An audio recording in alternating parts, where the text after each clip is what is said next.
Picture this.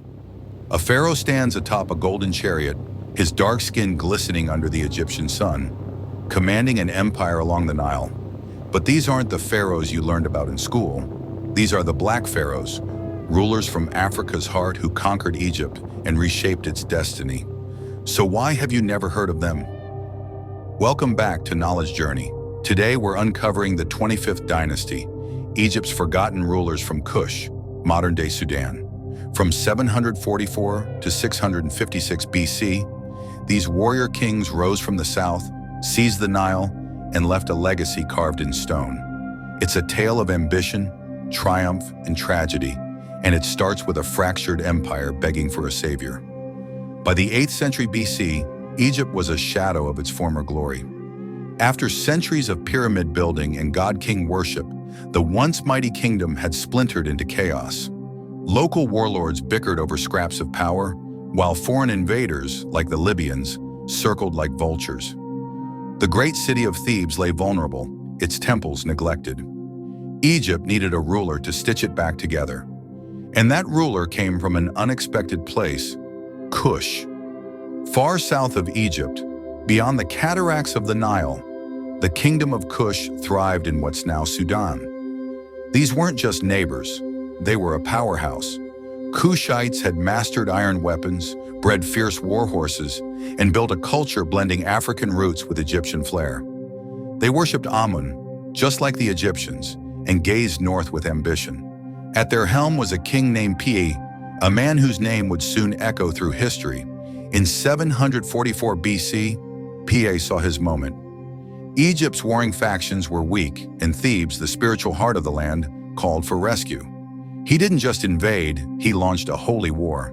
The victory, Stele of Piye, a stone inscription unearthed centuries later, tells the tale. He marched north with an army wielding iron and faith, determined to unify Egypt under Amun's banner. Picture it, thousands of soldiers, their shields painted with Kushite symbols, clashing against ragtag militias along the riverbanks. City after city fell. Memphis, the ancient capital, knelt before him. Piye didn't just conquer, he restored.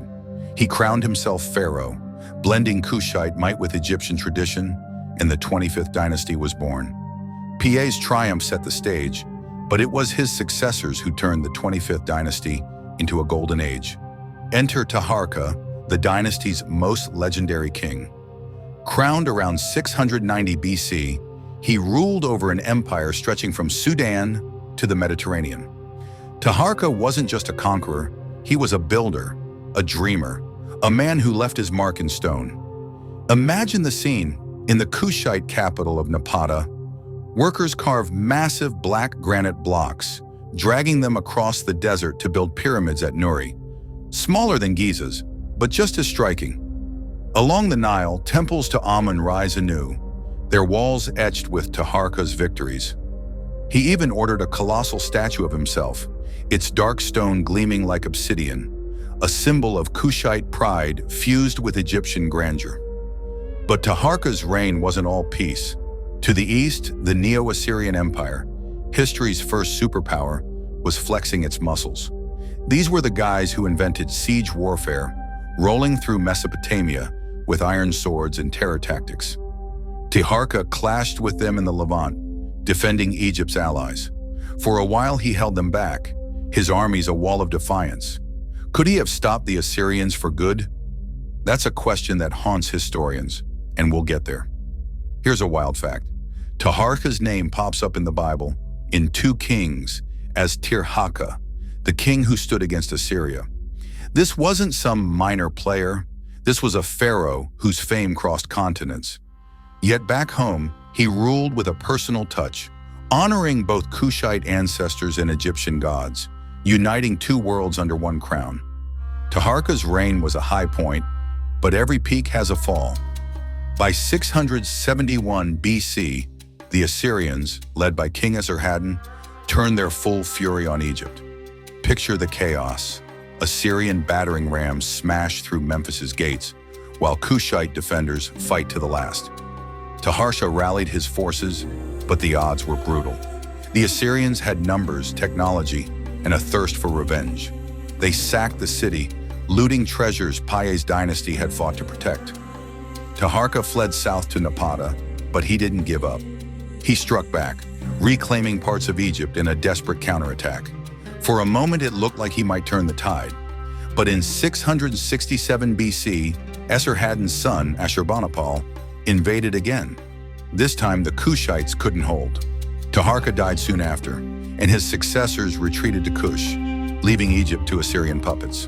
The 25th dynasty, less than a century old, crumbled. Why did it end so fast?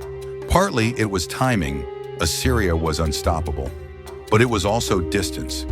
Ruling from Kush, hundreds of miles south, stretched their grip thin. Still, their downfall wasn't the end of their story. It was the beginning of their erasure.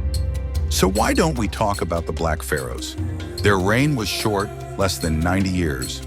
But Egypt's history spans millennia, and brevity alone doesn't explain it. The real culprit? History's lens. For centuries, European scholars painted Egypt as a Mediterranean marvel, downplaying its African roots. The Kushites, with their dark skin and southern origins, didn't fit the narrative. Their pyramids at Nuri were buried by sand and time, their story sidelined. But they weren't erased completely. In the 19th and 20th centuries, archaeologists like George Reisner dug into Kush, unearthing Piye's stele and Taharqa's sarcophagus. Today, we're rediscovering their legacy, proof that Egypt wasn't just a northern kingdom, but a crossroads of African power. The Black Pharaohs ruled with the same divine authority as Ramses or Tutankhamun, yet their African identity makes them unique. They were pharaohs of two worlds, and that's what makes them unforgettable, once you know their story. The 25th dynasty was more than a blip. It was a revolution. Piye's ambition stitched a broken Egypt back together. Taharqa's defiance held an empire at bay, even if only for a moment. Their fall was tragic, but their rise, that was epic. These weren't just conquerors. They were restorers, builders, believers in a legacy bigger than themselves. And yet their names faded, lost to bias and time, until now. On Knowledge Journey, we're all about uncovering the past's hidden chapters. The Black Pharaohs deserve their spotlight, and I hope you felt their story come alive today.